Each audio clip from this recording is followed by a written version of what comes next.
పెద్దపల్లి మాజీ ఎమ్మెల్యే బిరుదు రాజమల్లు 2వ నెల మాసికాన్ని పురస్కరించుకుని ఆయన జ్ఞాపకార్థంగా బిరుదు రాజమల్లు కుటుంబ సభ్యులందరూ సుల్తానాబాద్ ప్రభుత్వ ఆసుపత్రికి వాటర్ ఫ్రిడ్జ్ను అందజేశారు.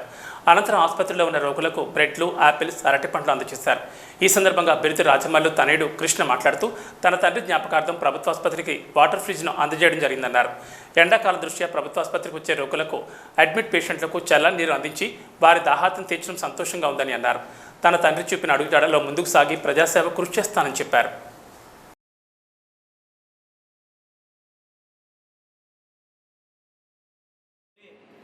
మేము తన జ్ఞాపకార్థంగా ఈరోజు సుల్తానాబాద్ మున్సిపల్ పట్టణంలో 30 పడగల ఆసుపత్రిలో ఈరోజు పేషెంట్కి సంబంధించి వాళ్ళకి ఎండాకాలం వచ్చిన తన జ్ఞాపకార్థం కూల్ వాటర్ సప్లై కోసం మేము ఫ్రిడ్జ్ డొనేట్ చేయడం జరిగింది. మా కుటుంబ సభ్యులు అందరూ మా కుటుంబ సభ్యులు వచ్చి మేము అందరం కలిసి పబ్లిక్ సేవ చేసే ఉద్దేశం. ఎందుకంటే మా నాన్నగారు ఇచ్చినటువంటి మాకు అటువంటిది సేవ భావం ఇచ్చితా అన్నటువంటి మా కుటుంబం.